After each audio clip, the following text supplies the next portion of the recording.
Hey guys, how's it going and welcome to another YouTube video. So, since I made that video about my fitness journey like a few months ago now, I've gained a lot of subscribers and I've also made a lot of progress fitness wise, and I just wanted to make like a more updated, more in-depth video about my fitness journey because I get questions a lot about it. And yeah, so let's just go way back in time to when I was 12 years old. I was super unhealthy. I was eating crap all the time. Like my diet consisted of donuts, cakes, cookies, yeah, chicken nuggets, french fries, popcorn, ice cream, and like I was just a very unhealthy kid and I had a very fast metabolism, so I could get away with eating a lot and I was still pretty skinny. Like I'll try and find some pictures of me when I was a kid, but like I always had these long skinny legs and I just got away with eating whatever I wanted. And then puberty hit. I could not get away with eating whatever I wanted anymore, and that's when I started being super self-conscious of like my midsection. I started getting a bit more fat like around that area, which I hated, and whenever I went to like the beach to take photos, I just hated it. So I was like, okay, I'm gonna start eating only like healthy. And I also started working out with a personal trainer because my mom was working out with her, so we started doing sessions, me and my mom and the personal trainer together in like my little complex gym like in my compound back in Dubai. And I only ate healthy food, so like I cut out soda because at the time I was drinking like the regular like sugar like Coca-Cola and stuff instead of like the Diet Coke that I drink now, which I'm like, I don't know why I did that. I stopped eating like fried foods. I stopped eating like chocolate and dessert. I was only eating like clean, so I was eating things like a lot of just Greek yogurt. I wasn't vegan at the time. Greek yogurt, like just plain boiled chicken. Like I remember my lunch would literally just be plain boiled chicken and nothing else, which was so bad. And it worked. Like I lost a lot of weight. I didn't even have that much weight to lose to begin with. I was just really skinny, but yeah, I lost a lot of like fat, and I looked like super toned but a bit malnourished and like just really skinny because I didn't have much muscle obviously. And the training that I was doing at the time was like circuit training, so I would do like a set of 15 squats into like ball slams, into lunges, into push-ups, into like, you know, just circuit training style exercises that I would do with my mom 3 times a week. And yeah, that's essentially like kind of how I started working out with a personal trainer. So I learned pretty good form from the beginning because I already had like a professional there telling me like, you know, what to do, whether my form was like right, things like that. So yeah, and then obviously with me eating only healthy all the time, like it kind of spiraled into orthorexia, which is basically the fear of eating like unclean foods. So I became super orthorexic. I remember like I went to Australia with my mom, we took a bunch of photos and I was like, oh my god, like this is the first time I'm happy with how my body looks, da da da da. And this was like in 2013, so I was 13 at the time. And I remember like at New Year's Eve, like me and my mom went out to like this restaurant and I ordered like a steak. I didn't get french fries because they were unhealthy. And then for dessert I was like, okay, I'll treat myself. So me and my mom ordered like this tiny little cake, like a tiny cake, and I had half of it and I felt so guilty afterwards. And like I remember we went back to the hotel room and I was just really sad. My mom was like, why are you sad? And I was like, I didn't want to tell her. I was too embarrassed and I just felt like shit that whole time. And yeah, so that was like a really dark time in my life and I just felt really crap. And then after that trip, like a month later, it was like January-ish time, I started getting hungry. Like I was orthorexic, yes, but I was also under eating. Like it wasn't full-blown anorexia yet at this time, but I was under eating a lot and I was like, I don't want to feel hungry anymore, but I want to, you know, keep on making progress. Like what do I do? And I was doing a lot of research on the internet and I came across this girl. Her name was Freely the Banana Girl. She was like promoting veganism for like health and whatever, and like yeah, veganism is healthy, but it's not the only way to be healthy. But anyways, she promoted the fact that you could eat as much fruit as you wanted, like 3,000 calories worth of fruit, and you could like be super lean and lose weight. Like she was super skinny, lean, and lose weight, and she was also like a bike rider. Like she would cycle all the time. So I was like, hey, I'm gonna try this out, and I did, and I gained a bunch of weight obviously because I was like sedentary in Dubai. You don't really do many steps like I would do here in the UK. Like I was working out, I was doing like kind of circuit style HIIT training. Like I would do a bunch of YouTube HIIT videos every day. So stupid, but that was my training essentially. And you know, you can't eat 3,000 calories when you're that tiny and not doing that much activity and expect to like lose weight or stay lean. And at the same time, combined with that, I started taking the pill, and the pill just kind of made me also gain like a lot of weight because it really messed up with my thyroid and my metabolism. And yeah, so I just ballooned up and I gained like 9 kilos in like 3 months. But I stayed vegan ever since then for like the animals and like for ethical reasons mainly. But I was doing this whole like high carb diet, fruitarian thing, and then training wise I kept on doing like just really high intensity cardio all the time. Like I wasn't doing proper resistance training, and my goal at the time, like my mindset was to just be like as skinny as possible. And yeah, obviously I was a student at the time, like I didn't really have to worry about work. I would just be at school all day, get home, work out, eat, study, sleep. That was my life. And I became super self-conscious because like we had to wear uniform at the time in high school, and my like trousers like got super tight and they barely fit me anymore, and I didn't have any others to wear, and like I had to wear them because it was our uniforms. So I was like, fuck, like I felt super self-conscious. Then I went back to like restricting my calories for a little bit. Yeah, I was like, fuck this, I don't want to do this stupid high carb thing anymore. So I went back to restricting my food, but I was still on the pill, and I didn't manage to lose that much weight. I maybe lost like a kilo or 2 tops. And during the summer I was just really miserable. I was trying my best to keep on losing weight. I was running like almost every single day, like, you know, 3 to 4 miles. Still under eating and not eating enough protein either, and my training was just like focused on burning calories, like not really on building muscle. I just wanted to be skinny and it wouldn't work. The pill also messed up with my emotions. I was super like just depressed. I was crying all the time. My mom was really worried. So after 6 months I stopped taking the pill and I started tracking my calories. I wasn't tracking very accurately. I didn't know how to track accurately, but I kind of started tracking, and I downloaded the Bikini Body Guide by Kayla at Cenas. She was super big at the time. Like she's like an Australian influencer, fitness influencer, and I was doing her guide.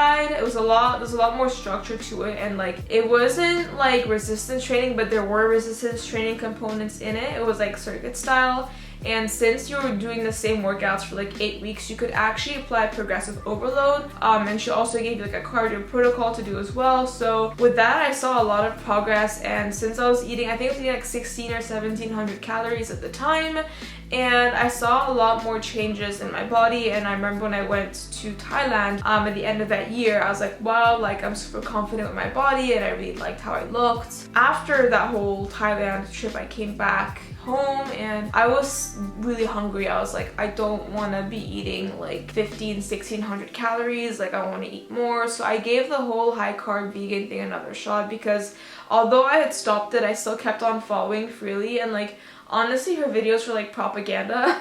Like every time you'd watch a video of hers, like it was like just shoving into your face like you have to do this lifestyle, you have to do this diet, it's the best diet in the world. And like it was very manipulative, and you know, it worked on me, on my little naive 15-year-old brain.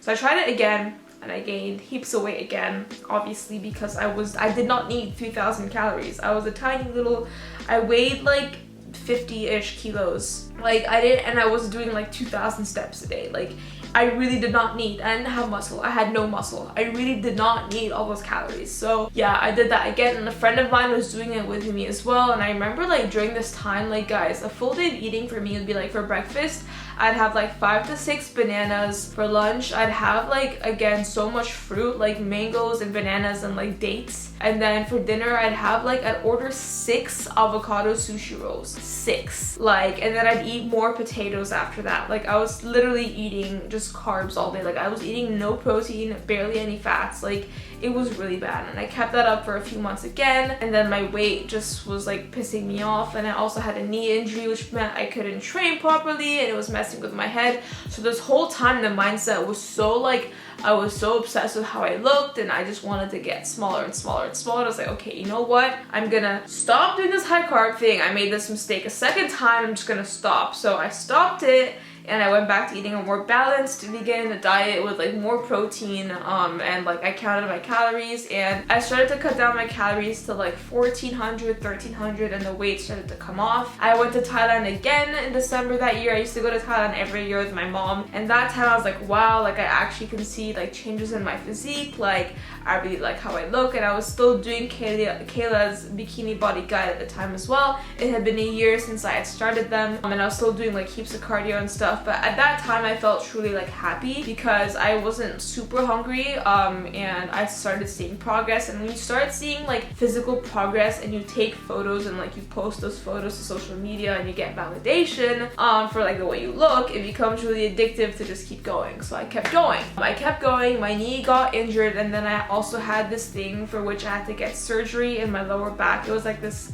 cyst that I had, so I was out of training for a few months. This was in 2016, like beginning 2016. I couldn't train properly for like 4 months, which made me want to restrict my calories even more, and that turned into a full-blown eating disorder. I was eating like 700 calories a day. It was really, really bad. Like my breakfast would be like 2 bananas or like a few rice cakes and an apple, depended on the day. Then when I'd go to school, all I would have with me, I don't know why, I always felt embarrassed to bring like a Tupperware with like actual lunch in it. Like everyone would be normal, like their Tupperware, the lunch, microwave it, eat it. Like I was like, no, I don't want to eat with like a Tupperware and like a fork. I'd rather just have like a snack, because I felt like that was more like refined and more like, I didn't want to be seen eating a meal. It was just really weird. So to school, I would just bring a carrot, a cucumber, and an apple. That was it. And sometimes I'd feel guilty for bringing the apple, so I wouldn't bring it. And yeah, so that's all I'd have. And then like I'd get home from school at like 6 p.m. I'd straight away go to my room and work out, and then I'd have like barely anything for dinner. Like I remember I would just eat like vegetables for dinner, like just like a huge bowl of stir-fried vegetables, and like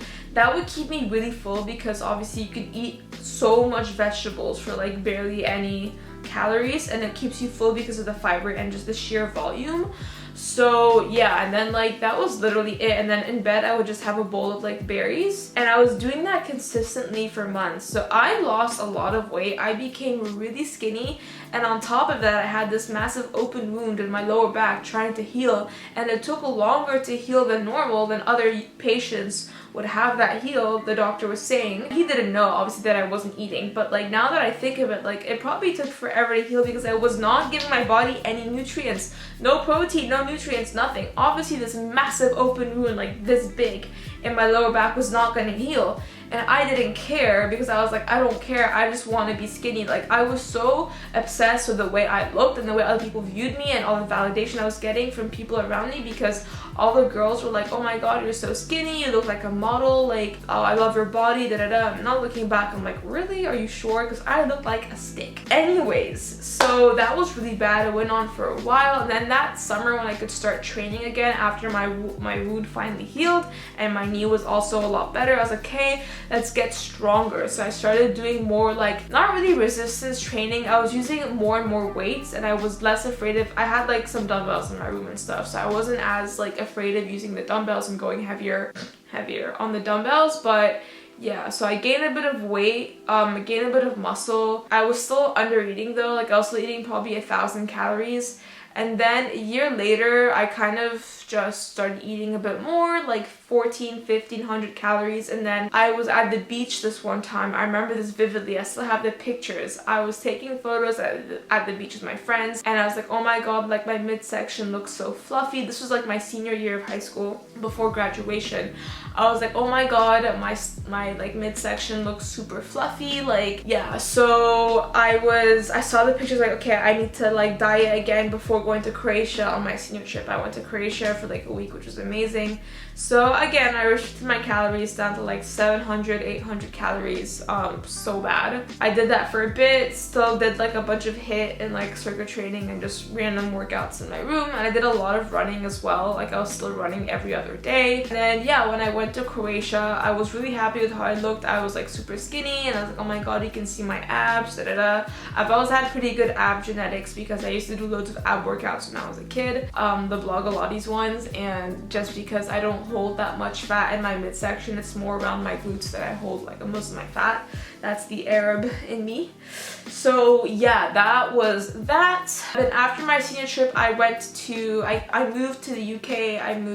And when I moved, I was like, okay, I'm gonna make a conscious effort to recover, because I knew I had an eating disorder. I knew what I was doing was super unhealthy. I didn't have my period at all. I had no periods. My hair was falling out. I kept on getting stress fractures. That's when like your bone has has cracks in it. I had those in my shins from all the running and the little amount of like actual vitamins and minerals I was not eating, you know? So I moved into dorms, like halls here in the UK for my first year of university.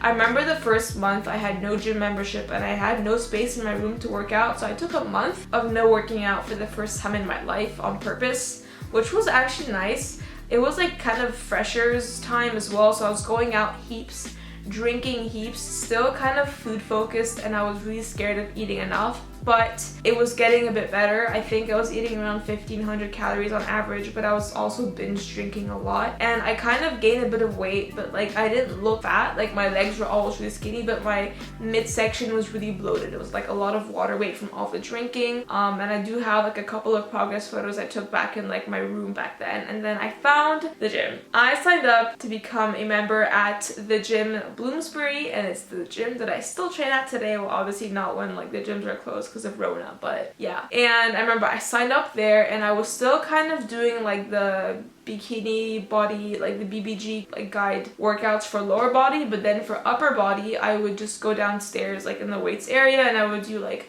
some shoulders, some back, some biceps. Oh, I did a lot of biceps, which is why I used to train biceps so much. I thought it was the only like arm muscle, like not like I thought it was the only upper body muscle like that was supposed to be trained for some reason, so I did so much biceps when I was younger, hence why they're like super overdeveloped now. Yeah, and then like I remember I was doing a lot of classes at the gym. I would do like a circuit class, and one of my good friends, Andre, he still is a PT there, and he started talking to me like just we were friends.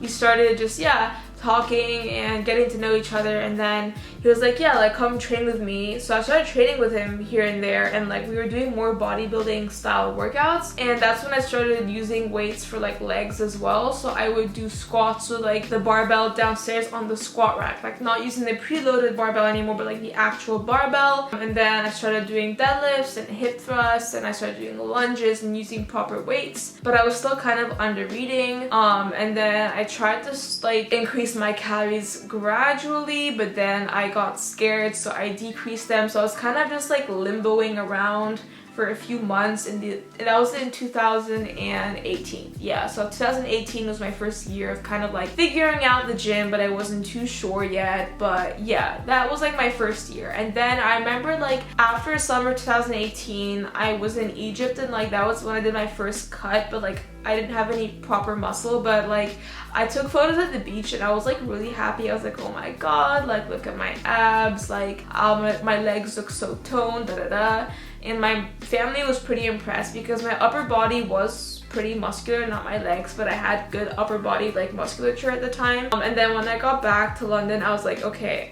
fuck this, let's bulk. I'm tired of restricting my food.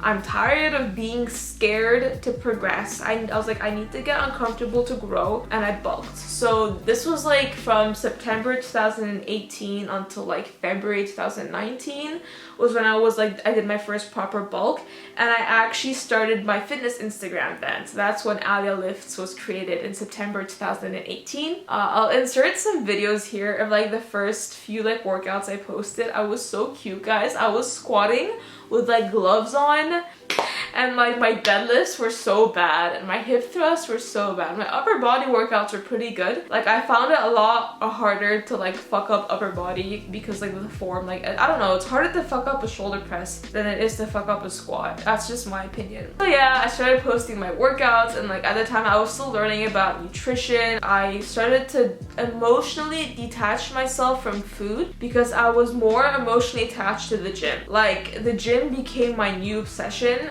and like I was obsessed with getting stronger. Like I was doing shoulder press with the 10s. I was like, I can't wait to press the 12s. I can't wait to press the 14s. And the only way I could get there is if I gained muscle. But to gain muscle, I needed to eat food to fuel. So that's kind of what really pushed me to just stop under eating and stop having this anorexic mindset, because I just shifted my priorities and shifted my kind of paradigm of seeing things when it came to progress. And I just kept on getting stronger and lifting, and it really fed my ego, but in a good way when I got stronger, because it just kind of helped me overcome my eating disorder. So I, for the first time in my life, deliberately gained fat.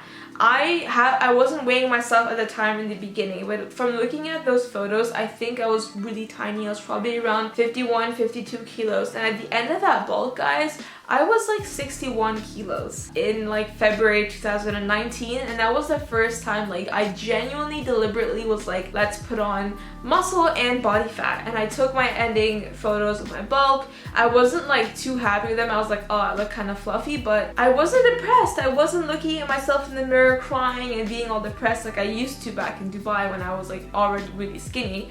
And I was like, okay, cool, now that I have like all this muscle, let's cut. So I did my first ever proper cut, and I learned about being in a calorie deficit, and I learned about how to track macros properly, and I did my first cut. My training was super like powerlifter-y. I did a lot of like low bar squats. I did a lot of like super heavy deadlifts. I wasn't training like a bodybuilder that much at the time, especially for legs. Instead, but my upper body training, like the rep ranges were a bit higher, which is why I think in hindsight, my upper body was developing a lot faster than my lower body.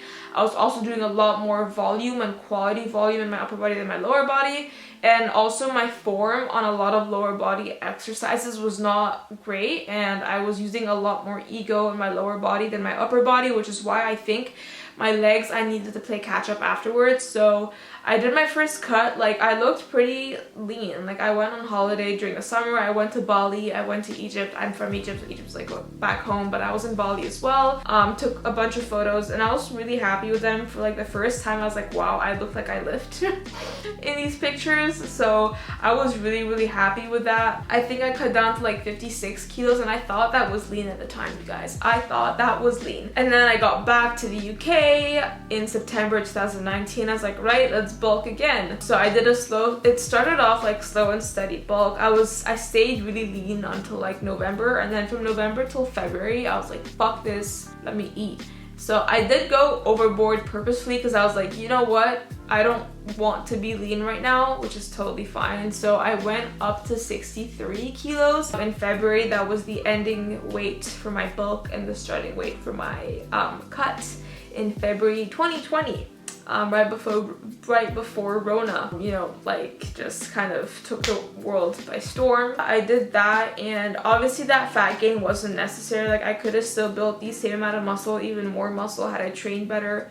But also, like, it was unnecessary. But at the time, I didn't know I would be competing. I had no idea I'd be competing. So in my mind, I didn't really need to control my off season that much, because I wasn't like, I really did not want to compete at the time, which is crazy because I actually competed and I love competing. So in my training, I started to focus on really doing more hypertrophy work. So I was doing higher rep ranges instead of always doing 5 to 10 reps and being like, look how strong I am, look how much weight I can move. I was like, let's do sets of 15 to 20. Let's do drop sets, let's do time on attention, let's do rest pause. I was training like a bodybuilder, and I started training legs 3 times a week because I was like, I need to grow my fucking legs. Like, my legs are really long, so, you know, I need a lot of muscle on them to make them look muscular. So I started training legs, and then lockdown happened, and I bought a bunch of weights. I spent $1,000. People always say like, you're so lucky you have all these weights. It's not luck, it's investment. I spent my hard-earned money, 1,000 pounds, on pull-up bar weights, barbell, dumbbells. So yeah, I was still able to make a lot of gains, a lot of progress at home while cutting. So I was cutting for a photo shoot in June. I did it by myself, my own training, my own diet and everything. I was just doing calorie deficit, flexible dieting the whole way. I've never done a meal plan before. And I cut from 63 kilos to 55 kilos in June. Towards like, yeah, May, June, I was experimenting with like a low carb approach. During the week, I was eating barely any carbs, like 70 grams of carbs. And then I would do like 2 refeed days where I'd bump up my carbs to 200 grams. In hindsight, that was stupid because I didn't need to cut down my carbs that much, but I just did. So yeah, and I was eating upwards of like 200 grams of protein, which is not necessary, but I was just doing it anyway. And I think during that period of time, I really underestimated the importance of how like carbs really fuel your workouts. Like, I was never a carbophobe. Like, I wasn't cutting them out because I believed that they would help me lose weight. I cut them out because I had a lot of weight to lose in a short amount of time, and when you cut carbs, you just look a lot more dry and a lot more hard because it eliminates water weight. But you know, once you start eating more carbs, like you gain that water weight back and you just look normal again. So I did the photo shoot. I was very happy with the pictures in the photo shoot, and then I was like, let's take this to the next level, let's compete. And my friend Chen Yang was gonna compete as well. I was like, you know what, there's no better time, let's do it together, let's prep together. So I reached out to Paul Rivella, my coach. I had been following him for ages, and I was like, you're not gonna prep yourself, girl, don't fool yourself. So obviously I hired him as a coach, and he fixed my macros. He's like, look, why are you not eating carbs? I was like, I don't know. So yeah, he put me on way higher carbs, and he lowered my protein by a lot, and dieting from there. And like, little did I know that like obviously I was on like such low calories. Like I was eating 1500 calories in June before my photo shoot, and I was starting prep from such a low point. And obviously at the time I didn't realize how lean I'd have to get for show. Like I was like, oh, I'll maybe lose like 3 kilos. I had to lose another like 6 kilos to get on stage. My training, Paul did give me a training plan. I didn't really like it, so I just kept on doing my own training throughout prep. Still focused on like a lot of, you know, hypertrophy, high reps to really just keep on building muscle, because I just did not want to lose any muscle that I had. And yeah, I did do a few diet breaks. I did 3 diet breaks in total from February up until my show, because I dieted for 9 months, which is a long fucking time. My cardio got pretty high. The highest my cardio got was like 2 hours a day. The lowest my calories were like 1300 calories, and then I got on stage at 49.5 kilos, which is crazy. And competing was amazing, and like just being on prep, like in hindsight I could have handled prep a lot better now, but I guess that like, you know, that's just how it is. Your first prep, you fuck up some things and you learn, and now I know that next time I prep I will be handling things a lot better. And then I reverse dieted, and I'm very proud of myself for sticking to my reverse diet. I did not rebound like crazy like a lot of competitors do. I'm still being coached by Paul. I finished prep, like he did feed me into the show, so like on show day I think I was eating like 1600 calories the day before, 16 or 1700 calories. And then I started my reverse diet at 1800 calories, and then we kept on bumping it up. And right now, in between like 22 and 2300 calories, I'm at 55-ish kilos. So I gained 5.5 kilos or 12 pounds from show. It's been like 15 weeks since my show, which is crazy. Like it's almost 4 months post-show, which is absolutely insane. Yeah, like that is my fitness journey, guys. I honestly thought I'd never compete, and look at me now. Like I'm a competitor and I can't wait to compete again. And honestly, like I've completely gotten rid of my eating disorder. Like I don't attach an emotion to food. Like if I ever feel like upset with myself because of like food or diet, it's because I probably let myself down and I didn't do something that would get me closer to my goal. But it's never from like an obsessive, like, oh my god, I want to be skinny type thing. So this was a really long video. It's over 30 minutes now. I can see on my little camera screen. So if you guys watched until now, damn, like wow. I hope this was like insightful for those of you who are more like relatively new to my channel, or who haven't seen my previous fitness journey video. I hope this gives you guys maybe like hope if you're struggling. You know, there's always light at the end of the tunnel. You guys can push through and just, you know, really put those disordered thoughts to sleep for good. And yeah, if you guys have any questions on like my fitness journey, please do leave them in a comment down below. Subscribe if you haven't already. Let me know what other videos you want to see next, and until next time, bye guys.